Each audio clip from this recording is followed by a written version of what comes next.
جو آپ نے آئینی پاکستان میں کرایا تو ایسا جیسے سمجھا یہ جاتا تھا کہ آپ نواز شریف کے قریب ہیں اور عمران خان آپ کے اپوزٹ میں ہیں، تو کیا ایسا کبھی مستقبل میں ممکن ہے کہ آپ عمران خان کے ساتھ بھی مل سکیں؟ میرے خیال میں ذرا سوال صحیح کریں، سوال آپ کا ٹھیک نہیں ہے، میں ذرا اصلاح کر لیتا ہوں اس سوال کا۔ دیکھیے پارلیمنٹ جو ہے اس کا کام ہی یہی ہے کہ وہ آئین قانون اس میں کوئی ترمیم وغیرہ، یہ اس کا جاب ہے، اس کی ڈیوٹی ہے، اور یہ ہماری ڈیوٹی ہے کہ ہم ملک کی حالات کے تحت اور ایک ضرورت کے تحت ملک قانون سازی بھی کریں، قانون میں ترمیم بھی کریں، آئینی ترمیم بھی لائیں، لیکن ظاہر ہے کہ جب ترمیم آتی ہے تو اس پر اختلاف ممکن ہوتا ہے۔ تو جو مسودہ حکومت کی طرف سے لایا گیا ہم نے اسے اکثر مسترد کر دیا تھا، اور وہ کسی قیمت پر بھی قابل قبول نہیں تھا۔ اس سے پارلیمنٹ کی توقیر ختم ہو جاتی، اس سے ہماری عدلیہ کمزور ہو جاتی، اس سے ہمارے تمام پاکستان کے عام شہریوں کے انسانی حقوق جو ہے وہ تباہ ہو جاتے، اور ان کی کوئی حیثیت نہ رہ جاتی۔ تو ظاہر ہے کہ ہم اسمبلی میں اس لیے تو نہیں ہے کہ ہم عوام کے خلاف کوئی ترمیم پاس کریں، بلکہ عوام کے مفاد میں ہم نے سب کچھ کرنا ہے، ملکی مفاد میں ہم نے سب کچھ کرنا ہے، تاکہ یہاں پر ایک پرامن معاشرہ تشکیل دیا جا سکے، اور جو چیزیں وقت کی ضرورت ہوتی ہیں ہم ان ضرورتوں کو ترجیح دیں۔ یہ نہیں کہ ہم کسی ادارے یا کسی محکمے کو طاقتور بنانے کے لیے قانون بنائیں، اور غیر ضروری طور پر ان کو اختیارات دینے کے لیے ہم کوئی قانون بنائیں، بلکہ تمام اداروں کے درمیان توازن پیدا کرنا اور ملک کے اندر ایک متوازن سیاسی ماحول پیدا کرنا، یہ ہمارا ایک مقصود ہوتا ہے، یہ ہماری ڈیوٹی ہوتی ہے، یہ ہماری ذمہ داری ہوتی ہے۔ اب الحمدللہ ایک لمبی چوڑی گفتگو اور مذاکرات کے نتیجے میں جو مسودات اس وقت شیئر کیے گئے ہیں مسلم لیگ نون کی طرف سے بھی، پاکستان پیپلز پارٹی کی طرف سے بھی، جمعیت علماء اسلام کی طرف سے بھی، تو اس میں کافی اب ہم آہنگی تقریباً پیدا ہو چکی ہے، اور جو چیزیں ہم نے مسترد کی وہ واپس ہو چکی ہیں، اور جو چیزیں ہم نے مطالبہ کی تھی وہ قبول ہو جائیں گے انشاءاللہ۔ تو پھر بھی کل 15 ہے انشاءاللہ،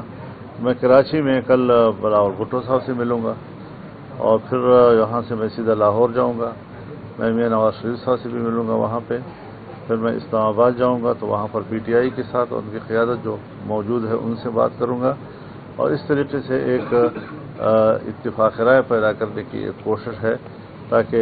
ملک میں کوئی ایک آئین کی ترمیم کی وجہ سے کوئی ہنگامہ آرائی نہ ہو، کوئی اختلافات نہ ہوں۔ اور اس سے پہلے 18ویں ترمیم آپ کو یاد ہوگا، 18ویں ترمیم میں بھی کوئی ہمیں 9 مہینے لگ گئے تھے۔ جب 18ویں ترمیم میں ہمیں 9 مہینے لگ گئے تھے تو اب 26ویں ترمیم میں ہمیں 9 دن تو دے دینے چاہیے کہ ہم اس میں دیکھ سکیں، اس کا نوک پلک ٹھیک کر سکیں، اس میں کوئی غلطی ہے تو اس کو نکال سکیں، کوئی اچھی بات ہے تو وہ ڈال سکیں اس کے اندر۔ تو یہ سارا ایک بڑا لمبا ایک ایکسرسائز ہے، اس کے ہمیں ماضی میں بھی کافی تجربات ہیں۔ بعض دفعہ ہمیں کچھ چیزیں طے کرنے کے لیے، خارجہ پالیسی کے اصول طے کرنے کے لیے 6 مہینے تک ہمیں کمیٹی روم میں بیٹھنا پڑا۔ تو آج کیا مسئلہ ہے کہ ہم 1 مہینہ بھی دینے کو تیار نہیں ہیں، اور ایسی کوئی جلدی ہم پر مسلط کی گئی، لیکن ہم اس سے متاثر نہیں ہوئے، اور ہم نے کہا نہیں، جب تک کہ ہم اطمینان حاصل نہیں کریں گے اس وقت تک کوئی ترمیم نہیں آئے گی، اور اگر آئی تو ہم اس کو مسترد کریں گے۔ جی اب الحمدللہ بڑی محنت اور کوشش کے بعد ہم ایک اتفاق رائے کے قریب پہنچ چکے ہیں، اور آپ دعا فرمائیں کہ مکمل اتفاق رائے تک ہم پہنچ سکیں۔ ایک کر کے سوال کریں۔ احتجاج کرنے جا رہی ہے، اور یہ احتجاج اس وقت کر رہی ہے دنیا بھر سے ممالک کے لوگ پاکستان آ رہے ہیں۔ آپ کا ماضی میں کہنا تھا کہ ہم پی ٹی آئی کے ساتھ دیں گے،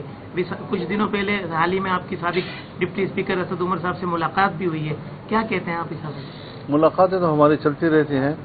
میں نے ایک اپیل کی تھی کہ کوئی بھی مظاہرہ ہو، احتجاج ہو، اس کو شنگھائی تعاون تنظیم جو ہے اس کے سربراہان کے پاکستان کی سرزمین سے رخصت ہونے کے بعد تک ملتوی کر دیا جائے. تو پہلے بھی ایک مظاہرہ ہوا جس کے کوئی اچھے نتائج سامنے نہیں آئے، اس سے کوئی اچھا ماحول نہیں بنا، اور اب بھی جب مہمان یہاں پر موجود ہوں تو میں اب بھی دوبارہ اپیل کروں گا کہ وہ ایسے موقع پر کوئی احتجاج نہ کریں. چند دن کے لیے مؤخر کیا جا سکتا ہے اور کوئی اتنی بڑی مشکل پیدا نہیں ہوگی اس سے. تو مجھے امید ہے کہ وہ ہماری اپیل کی قدر کریں گے. سر، سندھ کے دورے پر آپ آئے ہیں تو میر پرکاش ڈویژن کا انتخاب کیا ہے، کیا سمجھتے ہیں اس وقت جو آپ کے آنے کی ضرورت پیش ہوئی، اور کیا مین کوئی پیغام دینا چاہ رہے ہیں آج ان کے دورے کے بعد؟ دیکھیے 14 اکتوبر کو ملک میں 14 اکتوبر سے کبھی آگے پیچھے بھی ہو جاتا ہے. حضرت مفتی صاحب رحمہ اللہ کی یاد میں ایک کانفرنس منعقد کی جاتی ہے، تو کبھی ایک صوبے میں، تو کبھی دوسرے صوبے میں، تو کبھی تیسرے صوبے میں. تو اس دفعہ سندھ کی جماعت کا بڑا اصرار تھا، اور خاص طور پر میرپور خاص کی جماعت کا،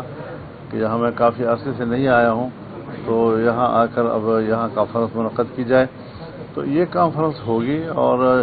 جب مفتی صاحب کے عنوان سے کانفرنس ہوتی ہے تو ان کی ہم جہت زندگی کو زیر بحث لایا جاتا ہے. ظاہر ہے کہ وہ جہاں ایک عالم دین تھے،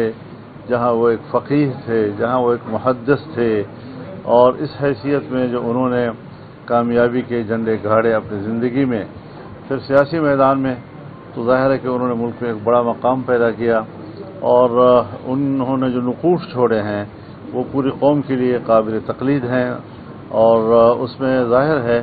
کہ ملک کے اندر امن و امان کا ماحول ہو، ایک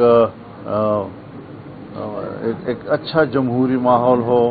پارلیمانی کردار ہو. انہوں نے اپنے پارلیمانی کردار سے آئین بنایا، اس آئین پر انہوں نے دستخط کیے، ختم نبوت کا مسئلہ حل کیا انہوں نے، پھر بین الاقوامی سطح پر ساری زندگی انہوں نے فلسطین کے کاز کی حمایت کی، اور اسرائیل کی جارحیت اور ان کے قبضے کے خلاف انہوں نے اپنی توانائیاں جو بھی تھی ان کی سیاسی وہ صرف کی.